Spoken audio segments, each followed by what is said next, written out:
Құрметті ағайын, қадірлі көрермен, бүгін қасиетті жұма күні. Жұма сайын берілетін жұмада жүздесу хабарын сіздердің назарларыңызға ұсынып отырмыз. Өздеріңізге белгілі, бұл хабар негізінен халық қалаулыларына арналған. Сондықтан кезекті хабардың бүгінгі қонағы қалалық мәслихаттың депутаты Тасқұл Махмұтова апайымыз. Тасқұл апа, жақында Мәккә-Мәдина барып қажылық парызыңызды орындап қайттыңыз. Қажы болғаныңыз құтты болсын. Енді бұл да мұсылманның бір парызы деп білеміз. Рахмет, айналайын. Оның бер жағында енді санаулы күндерден соң халықаралық әйелдер мерекесі өтпек.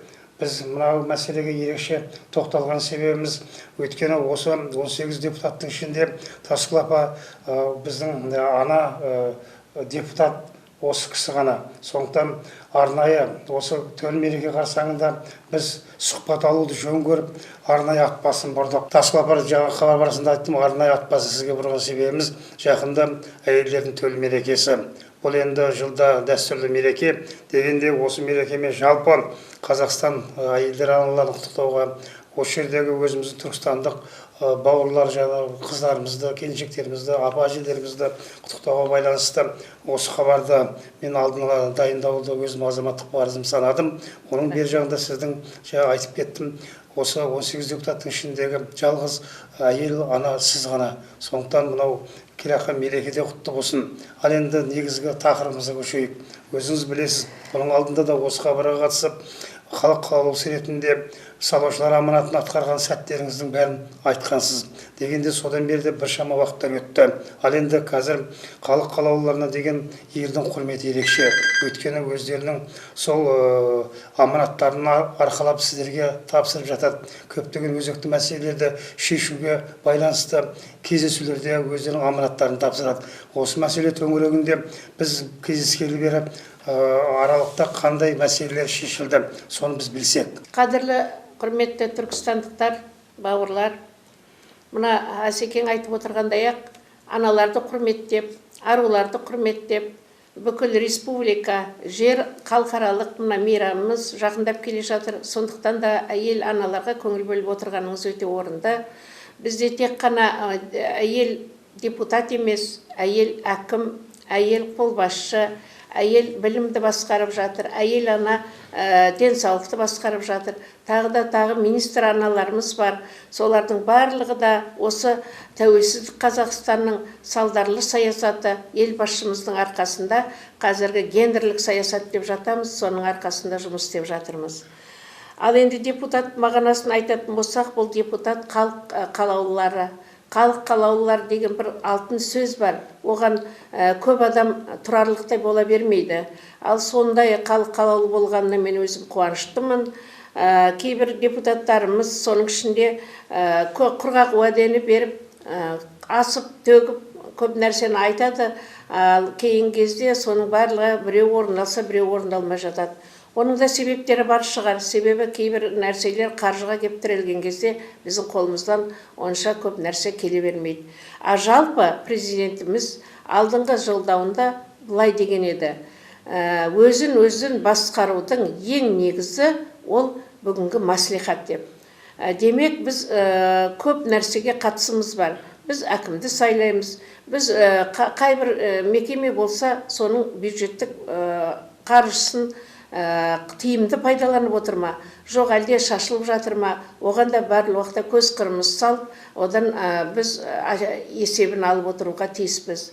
Ал енді депутаттың тек қана бүгінгі міндетін ғана айтып қоймай, мен негізгі нақтылай өзім депутат ретінде қандай жұмыс істеп жатырмын, соны айтқым келіп отыр.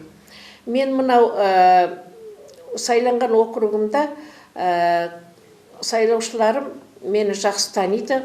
Қандай бір өзіне керекті шешілмей жатқан жұмыстары болса, келіп, менімен ақылдасып, болмаса мен барып, ол кісілермен тығыз қатынаста тұрамын. Осы мектептердің ішінде 2 мектеп бар маған қарайтын. Біреуі Әмір Темір мектебі, ол 40 жылдық тарихы бар мектеп. Ол кісілер 50-ден астам мұғалім коллективі бар. Қазір енді сол мектепке спорт зал салуға мен атсалысып, жақын күнде сол проектный сметный документтері бітіп, құда қаласа бейлі спорт зал салынуға әрекет жасап жатыр. Оған әкім Қайрат Құсейініне үлкен рахметімді айтқым келеді. Мен сол шырылдап араға түскен кезімде мені қолдады және менің әріптестерім де қолдады. Ал енді тағы бір мектебім бар, ол Шарапниязов мектебі. Шарапниязов мектебі өте бір жақсы жерде тұр. Халқы қалың, мектебінің ұжымы өте тәртіпті, оны басқарып отырған азаматтар да жақсы тәрбиелі, ақсақалдары сондай бір жақсы иманды, осы президенттің саясатына жақсы түсінік беретін халық бұл жердегі. Ол мектептің балалары көпті, ғимараттары аз. Сондықтан сол жерге 300 орындық мектеп салынатын болды, қосылмыша құрылыс. Ол қосымша құрылысты енді арырақ 4-ші жылға қойылған екен, соны бері сырғатуға, бері осы 12-ші жылға суға атсалысып жатырмыз, Құда қаласа онда болып қалар. Жалпы мынау қаламыздағы мен тек қана депутат емеспін, онымен қатар қалалық Нұр Отан халықтық демократиялық партияның бақылау комиссиясының төрайымымын. Соған байланысты одан да бөлек депутатта бізде 4 комиссия бар. Біреуі сол білім және денсаулық, әлеуметтік жағдай, спорт, туризм, соны мен басқарып отырмын. Сондықтан мен мектеп пенен денсаулық, әлеуметтік салада көп нәрсені көз астымда алып жүрем. Былтырға қарағанда, биылға қарағанда ендігі жылы көптеген жақсылықтар нышаны күтіп тұр, Құда қаласа. Тасыл апа біраз мәселе төңірегінде айттыңыз. Дегенде атқарылған жұмыстардың көп екендігінде біз сіз арқылы білдік, жаңа мәліметіңізден. Енді атқарылатын жұмыстар төңірегінде шет жағасын айттыңыз. Дегенде алдағы сессиялар, биылғы жылдың қарастырылған мәселелер көп. Дегенде осыны өзіңізге қатысты, жалпы Түркістанға қатысты мәселелердің жөнінде мәлімет беріп кетсеңіз. Сіздің сұрағыңыз өте орынды, себебі мен өзіңіз білесіз, бірнеше дүркін депутатпын. Сол былтырғы жылдарға қарағанда биылғы жылдың бюджеті өте үлкен. 25%, 50%-ға дейін жақсы. Соның ішінде 70%-тен астамы білім саласында. Демек, біз білім саласына өте көп көңіл бөліп отырмыз. Ол бүгінгі заманның талабы, президентіміз айтқандай, келешек білімді жастардың қолында. Келешектің тұтқасы сол жастарымызға біз сенейік деген сияқты білімді жақсы мектептеріміз салынып жатыр. Балабақшалар салынып жатыр, балапан бағдарламасының арқасында. Апатты мектептеріміз осыдан 2 жыл бұрын 12-15 болатын. Қазір бүгінгі таңда сол апатты мектептердің біразы жаңадан ірілендіріп, жаңа құрылыстар пайда болып, қазіргі таңда 4-ақ мектебіміз қалды. Оған да біз ақша бөліп жатырмыз, Құда қаласа, одан да жаңағы жақсы мектептер, типовой мектептер салынады. Ал енді мына денсаулық саласына келсек, денсаулық саласында да қаланың облыс бюджетінің 70%-ін алып отыр екен. Өздеріңіз білесіз, ұлттық жүйедегі қазір емдеу саласы жаңадан қолға алынып жатыр. Соның әсерінен мына жақында біз Нұр Отан партиясының бақылау комитеті бүкіл облыс бойынша денсаулық саласы қай районда қандай дәрежеде екенін бақылап, сол Нұр Отан партиясының бақылау комитетінің алдында үлкен жиын болды. Сол жерде мына Исмаилов мырза доклад жасады, оған сұрақтар қойылды, жаңағы пікір алыстық. Облыстық денсаулық басқармасының бастығы Исмаилов мырзаға мынандай сұрақ қойдым. Сіз білесіз бе, біздің Түркістан районында жылдың басында тендер болған жоқ деп ауруларымызға дәрі бермейді. Жылдың аяғында тендердегі ақшаны жаратып қойдық деп тағы дәрі бермейді. Сонда ол ауруханаға мына бүгінгі таңда 70% ақша кетіп жатыр. Дәрілер тегін, 5 жасқа дейінгі балдарымыздың дәрісі тегін, анемиялық әйелдерге тағы да қосымша тамақ, не болмаса қосымша витаминдер беріледі деп айтып жатырсыз. Оның барлығы не себепті бізде орындалмайды дегенімде, одан кейін тағы бір сұрақ қойдым. Бізде маммограф әйелдердің көкірек емдеу кабинеті жоқ. Біздің әйелдеріміз жаңағы демографиялық жағынан өте жақсы. Сол енді облысқа баруға кейбіреуінің жағдайы келмейді. Соны ашып берсеңіз екен, бізде 1 миллиардтық аппарат тұр, ол қызметке кірмей тұр деп оған сұрақ қойдым. Үшінші сұрағым, бізде мынау ақылы жұмыстар бар медицинада. Соның ақшасы қайда кетіп жатыр? Неге мына медицина жақсы күрделі жөндеуден өтілмей жатыр деген мағынада сұрақ қойдым. Үшеуіне де жақсы талап сұрағымды қабылдады. Ал енді кейіннен де 10 күннен кейін де Исмаил мырза рахмет менен звонить етіп сұрады. Апай, сіздің сұрақтарыңыз, ұсыныстарыңыз орындалды ма? Сіз қалайсыз? Мына қанағаттанарлық болды ма деген мағынада менен сұрады. Иә, қанағаттанарлық болдым. Себебі Айша Мырзахметова мені ертіп жүріп, апарып көрсетіп, жаңағы дәрінің бәрі тегін деп аурулармен жаңағыдай пікір салыстырғанымызда олар да дәл сондай айтып шықты. Жалпы қазіргі салада денсаулық саласы былтырға қарағанда биыл өте жақсы қолға алынып отыр. Ал енді мынау әлеуметтік салада өздеріңіз білесіздер, қала бойынша жыл басынан 1144 жұмыс орындары ашылып, бағдарлама 2 есе артық орындалды. Оның жоспардағы 86 мекемеде 300 әлеуметтік жұмыс орындары құрылып, бұған 36 миллион теңге берілді. Ол тек қана жаңағы жұмысшылар емес, жаңадан оқуға бітіріп келген өздеріңіз білесіздер, жол картасы бойынша мекемеге тартып, онда жұмыс істеп, болмаса жаңағы медициналық жоғары білім барлар ауылға жіберіліп, мына педагогикалық жақсы білімдері барларды оларды ауылға тартып, осындай жақсы іс-шаралар орындалып жатыр. Тасқұл апай, жаңағы мәселеден толыққанды нақты жауап бердіңіз. Енді халық қалаулысы ретінде осындай шырылдап аманатты одан кейін ұсыныс беру сіздердің төл міндеттеріңіз деп біз қабылдаймыз. Дегенде осы депутаттардың алдында атқаратын міндеттер көп. Біз осы біздің алдымызда бұл сұхбатқа дейін сіз тұрақты комиссияның отырысына қатысып осы мәселелердің біразын шешкен сияқтысыздар. Сонда не мәселелер қаралды? Алдағы сессияға не ұсынылып жатыр? Осы мәселе төңірегінде айтып берсеңіз. Қалалық мәслихатында біз күнделікті комиссия болсын, комиссия болмасын, негізгі мына дежурный сұрақтар деп жатамыз ғой, халықтың көтерілген сұрақтарын әр уақытта біз талдап отырамыз. Сессияға шығарылмайтын да сұрақтар бар, себебі сол кезде шешіліп кетсе, оны біз шығармаймыз, тапсырма бермейміз. Сондықтан жалпы мәслихат депутаттары біздің өте активный, 18 депутатымыз барлық уақытта жақсы жұмыстарын алға алып жүр. Ал енді бүгінгі ең мәселе қала әкімінің өзіне жүктелген қызметтері туралы есебі. Қала әкімінің есебін бүкіл халық болып тыңдадыңыздар. Соның ішінде мен бүгін қойған сұрағым былай болды. Бізде мынау Шарап Ниязов көшесі бар. Шарап Ниязовтың баласы бар. Назар деген атамыз бар. Имам өзі кәсіпкер. Өте бір жақсы жұмыс істеп, қалаға, жетім балдарға, жасөспірімдердің тәрбиесіне жақсы қатысып жүрген иманды шалымыз, ақсақалымыз 500 метр жері асфальттау керек көшенің. Сол мәселені көтердім. Оны құда қаласа осы жақын күнде шешіп, ол кісіге мен өзім хабарлармын. Екінші мәселе, мынау ауылдағы округ әкімдерінің есебі. Онда да біз жылда 2 рет тыңдайтын едік. Биыл қайтадан заңды қарап, оны 1 рет тыңдайтын болдық. Ауылдағы қазіргі ең қиын жағдай осы мал ауруларын сақтау, әртүрлі жұқпар ауруларын сақтау. Өздеріңіз білесіздер, былтыр кене мәселесі, соған қандай дайындық, биыл тағы да халық қиналып қала ма, оған деген қаржы қалай деген мәселелерді көрдік.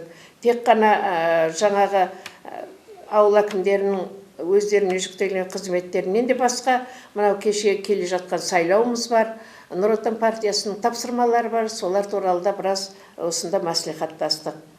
Енді бұл жерде ең күрделі жағдай Түркістан қаласының 2011 мен 15 жылдарға арналған даму бағдарламасын бекіту туралы. Оны енді өздеріңіз газетте оқисыздар, шығады. Даму деген оған бір үлкен жақсы ақша келіп отыр мінекей. 14 миллиард 295 миллион ақша келді, құда қаласа. Сол даму бағдарламасына кірістірдік. Енді қалай ары қарай жұмыс істеуді нақтылайтын уақыт келді. Енді одан бөлек қала мектептерінің оқушылар сапалы білім алуы, саналы тәрбие беру жөнінде білім бөлімінің атқарған жұмыстары туралы есебі өте көп, күрделі. Біз осында талдадық. 1 сағат 2 сағаттай өзіңіз көрдіңіз жаңа. Оның ішіндегі былтырғы тесттен ұялып қалғанымыз, екінші биылғы балаларымыздың қайта-қайта жаңағы төбелесіп, қайта-қайта мылтықтың атылуы, сол сияқты нәрселердің барлығы айтылды. Оны қалай жоямыз, келешегі қалай болады, жастардың өміріне қауіп төнбейтін жағдай жасайық деген жақсы ұсыныстар болды. Жалпы қалалық мәслихат депутаттары халықпен бірге қайнап, халықпен бірге сол қандай бір жұмыс болсын, әрқайсысы өзінің участоктегі жағдайларын айтып, пікір алысып, сессияның алдында біз күні-түні осындай бір жағдайларымыз болады.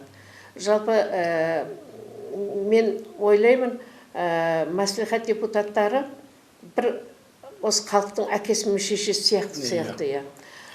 Кей кезде қып-қызыл кеңірдек те болып қаламыз. Ұрсып та жатамыз. Неге сенің участогыңа беру керек? Неге маған бермейді? Неге біз алмаймыз деп. Енді оған түсіну керек. Ол депутат үйіне алып жатқан жоқ. Өзінің сол сайлау округіне, сайлаушыларына, халқына тартып жатыр. Сондықтан бүгін тағы да бірнеше мыңдаған көшелерге ақша келді мінекей. Құда қаласа, бұл да жақсы нәрсе. Құрылыста, жылуда, мәдениет саласында, коммуналдық шаруашылық құрылысында, қылмыс туралы да көп данныйлар алып отырмыз. Күнделікті мынандай қалалық ішкі істердің басқармасы жедел мәлімет беріп отырады. Қай жерде қандай жағдай болды, қалай болып жатыр, ол қалай не деген сияқты. Жалпы ішкі қаланың барлық тәртібімен депутаттар сыртта қалып отырған жоқ. Бәрін біліп отырамыз. Қолымыздан келсе жәрдем береміз барлық жағдайда. Тасыл апай, енді мына хабар барысында біраз мәселелерді қамтыдық. Бүгін хабардың ерекшелігі, сізді шақырғандағы себебіміз жақында санаулы күннен кейін өтетін халықаралық әйелдер мерекесі. Осы мерекемен хабар барысында әріптестеріңізді, жалпы аналарды, әжелерді, қыз-келіншектерді құттықтаған сәтіңіз болды. Дегенде хабар соңында да осы хабарымызды осы аруларды құттықтаумен аяқтасақ. Сондықтан сіздің игі ниетіңізді құттықтауыңызды естісек. Құрметті арулар, аналар, үлкен буынды әжелеріміз, біз қандай жақсы өмірді сүріп жатырмыз. Әжелеріміз кейде айтады: айналайын, бұл қандай жақсы, қазір бос торғай қой үстінде жұмыртқалаған кез деп. Мінекей, біз бен сіздің ырысымызға, несібемізге осындай жақсы заманда өмір сүріп жатырмыз. Мейрамдарыңыз құтты болсын. Үйде ізгілік пен имандылық, бақыттылық орын алсын. Мына келе жатқан сайлауға үйдің ұйтқысы әйел, үйдің қызығы да, үйдің барлық қиыншылығына да, бақыттылығына да жауап беретін әйел деп жатамыз ғой. Расында да солай. Біз егер қуансақ, баламыз да қуанады, еріміз де қуанады. Әйел мұғалімдері қуанса, бүкіл классы, болмаса бүкіл оқушылары қуанады. Сондықтан сіздердің жүздеріңізден қуаныштың нұры кетпесін дегім келеді. Келешекте еңбектеріңіздің зейнетін көріңіздер. Мына ел басшысы дұрыс елде айтады екен, елдің бақытты екенін неден білуге болады дегенде, бірінші әйелінен, екінші баласынан дейді екен. Екеуі де бізде өте әсем. Әйелдеріміз қандай ызылып тұрған сұлу, әсем. Балаларымыз қандай тәртіпті, тәрбиелі жасап, сізбенен біз көп нәрсеге қолымыздан келеді. Сондықтан сіздердің жақсылықтарыңызды, қуаныштарыңызды, осы бақытты өмірлеріңізді мына депутат қауымы, әкімшілік қауымы тілеген болар еді. Үйлеріңізде тағы да бақыт бола берсін. Тасыл апай, мына енді сіздің жақында алдап өтетін халықаралық әйелдер мерекесінің мен барша түркістандықтарды, Қазақстан әйелдерін құттықтағаныңызға біз де қосыламыз. Сондықтан алда келе жатқан төл мерекелеріңіз құтты болсын, отбасыларыңызда береке, ырыс келсін, әрқашан жүздеріңізде шаттық, берекені көрейік. Сонымен бүгінгі хабарымызды аяқтаймыз. Осы хабарға келіп, біздің осы ұсынысымызды қабылдаған сізге ұзақ өмір тілейміз. Қажылық парызыңызды атқарғаныңызды тағы да ескеріп, алдағы уақытта осындай имандылық жүзіңізден әр уақытта шуақтарың жүре берсін деген ниетпен отбасыңызға әр уақытта жақсылықтар, табыстар тілейміз. Өзіңіз кәсіпкер әйел ретінде атқарып жатқан жұмысыңызға да сәттілік тілейміз. Әр уақытта халық үшін қызмет жасай беріңіз. Ал енді қадірмен көрермен, осымен бүгін хабарымызды аяқтаймыз. Келесі жұмада жүздескенше қос сау болыңыздар.